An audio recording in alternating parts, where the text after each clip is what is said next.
A family spent $10,000 on dental treatment for their son, recurring cavities, bedwetting, tight, crowded baby teeth, $10,000. And none of it touched the actual problem.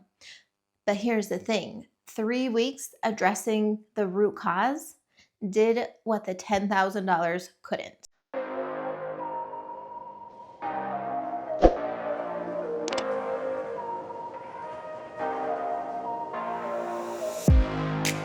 Hi, I'm Chelsea, and today I want to walk you through why this happens clinically, step by step, and then show you exactly what it looked like for one real family.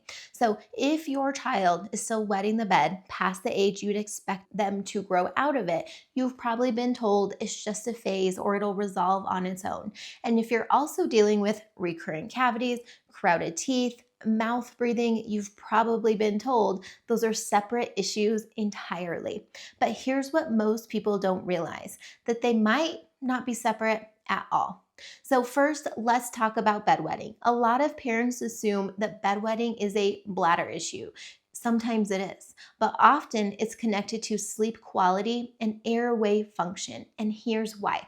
When a child isn't getting restorative sleep because their airway is restricted in some way, their body doesn't send the normal signals to wake them up or to produce the appropriate hormones.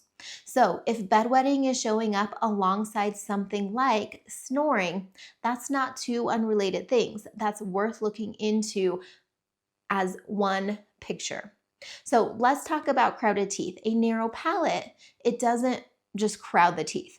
The palate is also the floor of the nasal airway. So when it develops narrow, it can restrict both tooth alignment and nasal airflow at the same time. So one structural issue, but two visible symptoms. And third, this one's really important because we hear brush more and wait for braces, and it does not touch any of this. Braces can straighten teeth beautifully without ever addressing why the palate developed narrow in the first place. So cavities can be treated over and over without anyone ever asking, why do they keep coming back? And I've watched families spend thousands and thousands of dollars managing symptoms that never had a chance to actually resolve because nobody asked what was causing them. So let me tell you about Tyler. He was 6 years old, and his mom came to me after a $10,000 dental bill, recurrent cavities, bedwetting, tight, crowded baby teeth. And she'd been told, you just need to brush more and wait for braces. So we started an at-home myofunctional therapy program addressing the underlying root cause directly.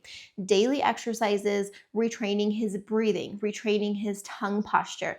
That's it. That's what we changed. And 3 weeks into the program, the bedwetting was gone and not another cavity since starting. Snoring was eliminated and his palate is visibly opening up. So $10,000 in treatment for symptoms, a few weeks of daily exercises addressing the root, and the symptoms, they started to disappear.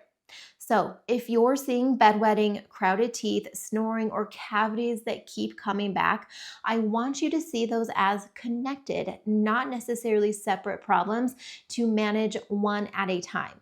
And this isn't about blame. It's not about anything you did wrong. It's about asking a different question, not how do we manage this, but what's actually causing it.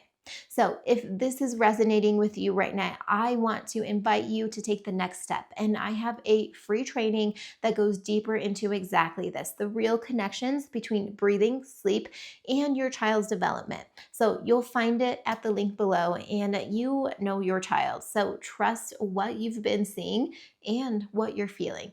And we'll see you next week.